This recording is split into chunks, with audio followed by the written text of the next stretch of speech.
Hai Edu Tim, pada Agustus bulan ini banyak banget nih sejarah yang terjadi. Inilah salah satu sejarahnya. Proklamasi kemerdekaan Indonesia terjadi pada tahun 1945 bertepatan ketika itu adalah di bulan Ramadan 1365 Hijriah. Tepatnya adalah terjadi pada hari Jumat 17 Agustus tahun 1945. Sebelum kita lanjut, ayo subscribe channel ini dan bunyikan lonceng notifikasinya supaya kamu gak ketinggalan informasi sejarah hari ini. Kita bisa jadi reminder sejarah karena upload setiap hari loh. Begitu besar arti dan makna dari kemerdekaan Indonesia ini terhadap kelangsungan pembangunan Indonesia. Hanya saja sepertinya banyak yang melupakan mengenai sejarah kemerdekaan bangsa Indonesia ini, yang telah banyak menguras korban jiwa dan harta benda pada zaman kemerdekaan dahulu yang dilakukan oleh para pahlawan bangsa Indonesia tercinta ini. Untuk mengingatkan kembali akan proses proklamasi dan juga kemerdekaan kita ini, marilah kita sedikit banyak belajar mengenai sejarah berdirinya bangsa Indonesia ini. Dimulai dengan tanggal 6 Agustus ketika itu bom mengguncang kota Hiroshima dan kemudian tanggal 9 Agustus giliran kota Nagasaki di Jepang oleh Amerika Serikat. Dan peristiwa pemboman Hiroshima Nagasaki ini adalah menjadi pertanda menyerahnya Jepang kepada Amerika dan juga sekutunya. Sehari kemudian, BPUPKI berganti nama menjadi PPKI, yaitu Panitia Persiapan Kemerdekaan Indonesia, untuk lebih menegaskan keinginan dan tujuan mencapai kemerdekaan Indonesia. Rapat PPKI pada 16 Agustus tahun 1945 pukul 10 pagi tidak dilaksanakan, karena Soekarno dan Hatta tidak muncul. Peserta rapat tidak tahu telah terjadi peristiwa Rengas Dengklok.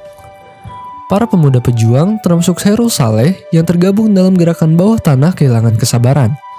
Dan pada dini hari, pada tanggal 16 Agustus tahun 1945, mereka menculik Soekarno bersama Fatmawati, Guntur yang baru berusia 9 bulan, dan Hatta, serta membawanya ke Rengas Dengklok, yang kemudian terkenal sebagai peristiwa Rengas Dengklok.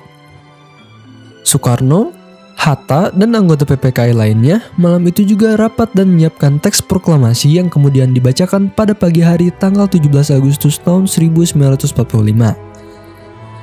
Sebelumnya, para pemuda mengusulkan agar naskah proklamasi menyatakan semua aparat pemerintahan harus dikuasai oleh rakyat dari pihak asing yang masih menguasainya.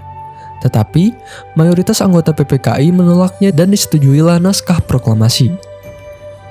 Seperti adanya hingga sekarang, para pemuda juga menuntut 6 pemuda turut menandatangani proklamasi bersama Soekarno dan Hatta dan bukan para anggota PPKI. Para pemuda menganggap PPKI mewakili Jepang.